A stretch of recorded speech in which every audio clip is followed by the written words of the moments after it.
Welcome back to another episode of Strategies in Small Doses. I hope you're well today.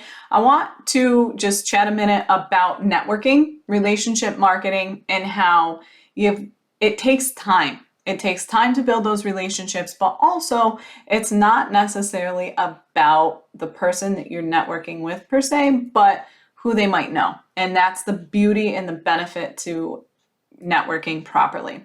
I have a client who had been doing a lot of networking, and she kept telling me, I just don't think these are my people. They're not my ideal client. There's a lot of men. She works primarily with women.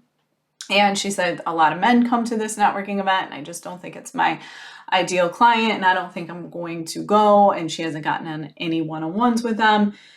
And the reality is, what I had to try to make that mindset shift for her was all those men have wives, or most of those men that are showing up to that networking event have wives, have mothers, maybe sisters, daughters. So even though you might not work with men per se, it doesn't mean that networking with them isn't a good idea, okay? So you need to look at it. If you are looking to build your business organically through networking and through relationship marketing, you need to understand that those relationships take time. Relationships, you know this, they're built on know, like, trust, right? You got to get to know people. They've got to like you. They've got to trust you. But the biggest power of networking and relationship marketing is that power of referral. It's not about doing business with that person per se. So I get on tons of one-on-one calls.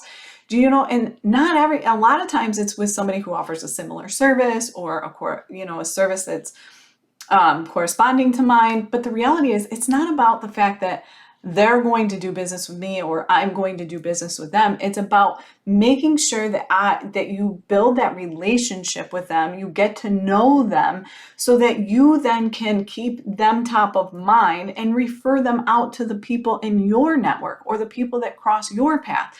So again, it's not necessarily, a lot of people say, oh, doing discovery calls or connection calls or coffee chats can be a huge waste of time. And it's not, but it's not necessarily 100% of the time an immediate result. You're not immediately gaining a new client from every single coffee chat you do. You're not immediately gaining a new client from every networking meeting you attend. But you never know where that relationship is going to lead, okay? So you need to be doing it. I call it boots on the ground marketing. It's the best marketing out there. You want to know, the more people you talk to, the more people that remember your name. The more time, and now when they're talking to somebody, when they say, oh my gosh, I'm really struggling with XYZ problem, you immediately go, you know what? I just had a conversation with somebody the other day, and she helps with that. She was telling me all about it. She's got this amazing program, or she's got this course. Let me make the introduction for you, right?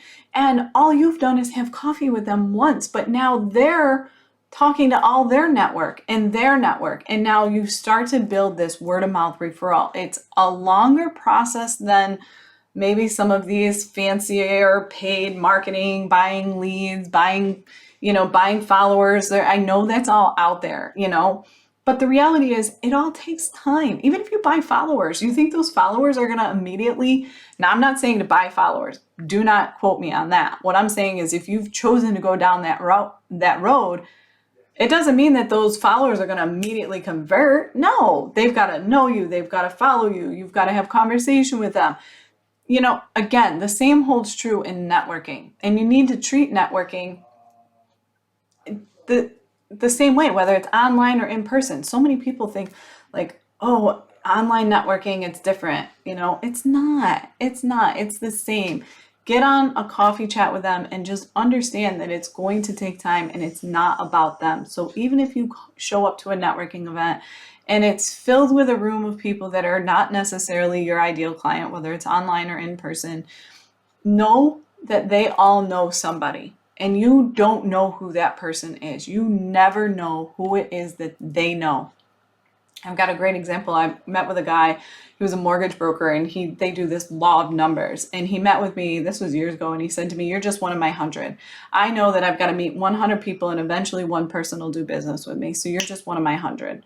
And I was like, well, that's the stupidest thing I've ever heard. You have no idea. Maybe I'm not in the market to buy a home right now or mortgage or anything, but you have no idea if I don't have friends that are looking. That's the stupidest thing I've ever heard. Don't make me a number. And here's the reality. I ended up really having a great conversation with him. And I think a year later, my husband and I refinanced our home with him. But again, that wouldn't have happened if we didn't completely change that thought process, right? You need to build those relationships. Get deep with people, get to know them, get to know who they are, what they like, and then make sure that they know exactly who your ideal client is.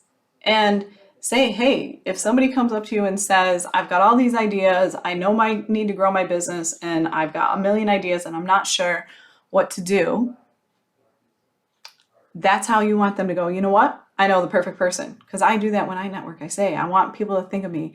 If you meet somebody that's saying this to you in your passing, like, oh my gosh, I've got all these ideas and I don't know what to do with them, I want you to introduce them to me, right? It's very obvious. It's very clear. I'm very clear in who I work with and how they can make that introduction for me. So do that and allow the networking to expand.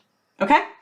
Where have you found, I want to know, like, what do you love the most about networking? What have you found to be the most successful? Or share with me in the comments or tag me on social and tell me, like, what is the most random introduction you have ever gotten from something that you thought maybe was never going to go anywhere? Those random ones are the absolute best. All right, we'll talk soon.